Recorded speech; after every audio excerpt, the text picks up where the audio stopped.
साथियों, आखिर क्या होगा जब कानून का एक रक्षक ही कानून का एक भक्षक बन जाए। आदाब, अभिनंदन, आभार। मैं Shyamanand the crime case episode में आप सबों का स्वागत करता हूं।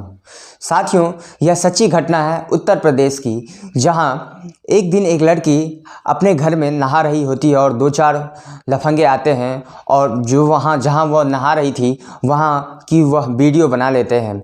वह लड़की उन लड़कों का विरोध करती है, परंतु वह लड़का उधर रहता है, वो सब नहीं मानते हैं। इसके बाद वह अपने परिवार के साथ उत्तर प्रदेश के एक थाने में जाती है, जहां वह एक वहाँ का जो दरोगा रहता है उसे आप अपनी बीती सुनाती है और कहती है कि मैं जब नहा रही थी तो कुछ लफंगों ने मेरा वीडियो बना लिया, क्या आप उसे पकड़ सकते हैं, क्या मेरे लिए ये कर सकते हैं आप। उनकी सभी बातों को वो जो दरोगा रहता है, उसका नाम रहता है ललित चौधरी, वह सारी बातों को सुनता है परंतु उस पर कोई एक्शन नहीं लेता है।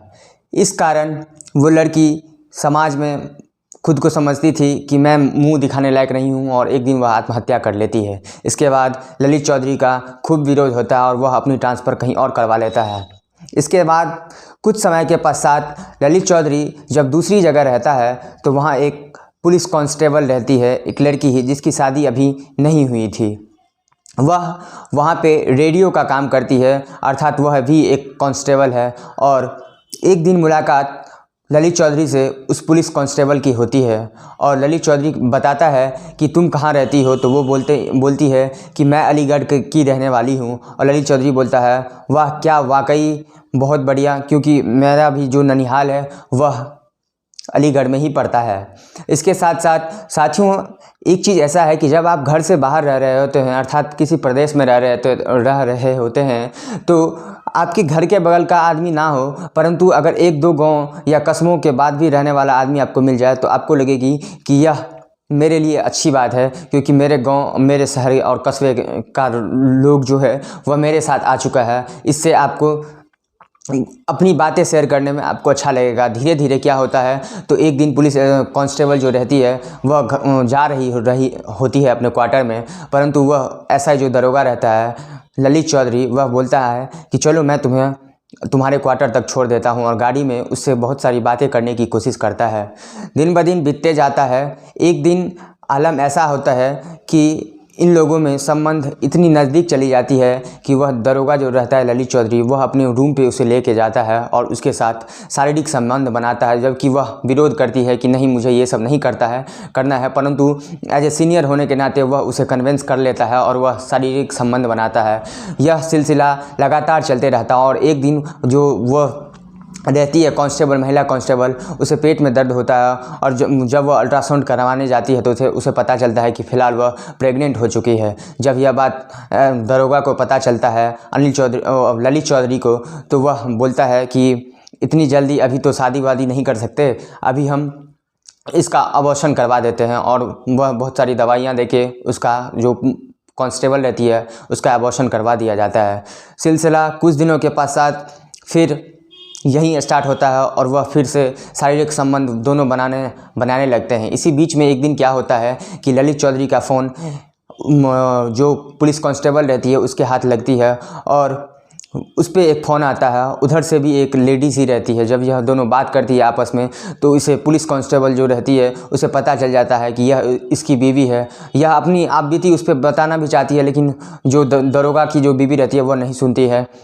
इसके बाद इसे पता चल जाता है कि यह शादीशुदा है। इसके बाद कुछ दिनों के बाद वह अपने घर जाती है और अलीगढ़ जाती है, और अलीगढ़ जाने के बाद वह दरोगा को बताती है कि तुम भी अपने लाइफ में खुश रहो, क्योंकि तुम भी शादीशुदा हो और मुझे भी अपना लाइफ सेटल करना है, किसी के साथ रहना है। इसकी सगाई हो जाती है और सगाई होने के बाद जब यह आती है अपने पोस्टिंग जहाँ पे उसका रहता है थाना, वहाँ आती है, तो वह ये चीज़ बताता है कि मैंने सगाई कर ली है। इस पर एसआई जो रहता है ललित चौधरी काफ़ी आग बबूला हो जाता है कि तूने मेरे से पूछे बिना ये चीज़ कैसे कर ली। वह उसे खूब मारता पीटता है।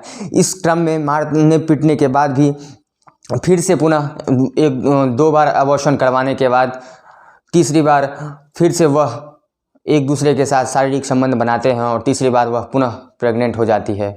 इस बार भी उसे यही बोला जाता है कि अभी हम शादी नहीं कर सकते हैं, तुम फिलहाल में इसका अबॉर्शन करवा लो। परंतु वह जो लड़की कांस्टेबल रहती है वह अपने दोस्तों को बताती है और उसके दोस्त जो रहते हैं वह बोलते हैं कि नहीं, ये बात तो बिल्कुल सही है, इसकी शिकायत बड़े अधिकारी से करनी चाहिए। इसके बाद वो सारे अपने दोस्तों के साथ, वह अपने परिवार के साथ अपने यहाँ के जो एसपी रहते हैं उन्हें जाकर बताते हैं कि ललित चौधरी जो हैं ऐसा है, वह मेरे साथ रेप किए हैं और लगभग 2-3 बार मेरे से, मैं जब गर्भवती हुई तो मेरा अबॉर्शन करवा दिया गया है, लगभग 3 बार कर दिया गया है। इसके बाद वहाँ के जो एसपी रहते हैं वह करारुख करते हैं और इसकी सूचना और इसका जो जिम्मेदारी है इस केस को लेके एक महिला जो एसपी रहती हैं उन्हीं को सौंपा जाता है। फिलहाल यह जांच पड़ताल चल रही है।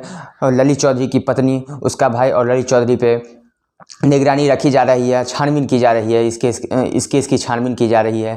साथियों, इस कहानी को सुनने के बाद निष्कर्षतः हम यह कैसे मान सकते हैं कि इस प्रकार के व्यक्तित्व वाले इंसान कैसे किसी समाज को आगे बढ़ाने में, हमारे देश और समाज की जो उत्कंठा है वह उसे आगे बढ़ाने में प्रयास कर सकती है। इस प्रकार के व्यक्तित्व वाले जो लोग हैं वह ना तो कभी समाज के लिए कोई सिद्धि काम कर पाते हैं और ना ही लड़कियों के लिए। अगर आप लड़कियों के बारे में देखेंगे तो कहीं ना कहीं हमारे भारत में देखा गया है कि लड़कों की तुलना में लड़कियों को स्वतंत्रता कम मिलती है और स्वतंत्रता कम मिलने के बावजूद भी आज लड़कियां यूपीएससी और बड़े बड़े पोस्टों पे आज अपने आप अपनी लगन और चेष्टा से लड़कों से कहीं आगे है और निकलने का प्रयास करती रही है। अर्थात हमारे जैसे समाज के लोगों का, एक अच्छे व्यक्तित्व वाले लोगों का यह विचार होनी चाहिए कि लड़के भी समान हैं और लड़कियां भी समान हैं। अर्थात लड़की के प्रति कभी भी हीन दृष्टि नहीं आनी चाहिए, क्योंकि मुझे लगता है कि एक लड़की ही जानती है कि उसके साथ जीवन में कितनी सारी परेशानियां आती है और वह कैसे हैंडल करती है। और ललित चौधरी जैसे और साला अपराधी कोई भी हो, कितना भी किसी भी पोस्ट पे हो, अगर वह अपने पोस्ट का गलत फ़ायदा उठाता है तो हमें खुलकर उसके प्रति आवाज़ उठाना चाहिए, ना कि सहन करना चाहिए। तो तब तक के लिए सावधान रहें, सतर्क रहें। मैं श्यामानंद, मिलते हैं द क्राइम के अगले एपिसोड में। तब तक आप सबों को सत श्री अकाल, जय हिंद, जय भारत।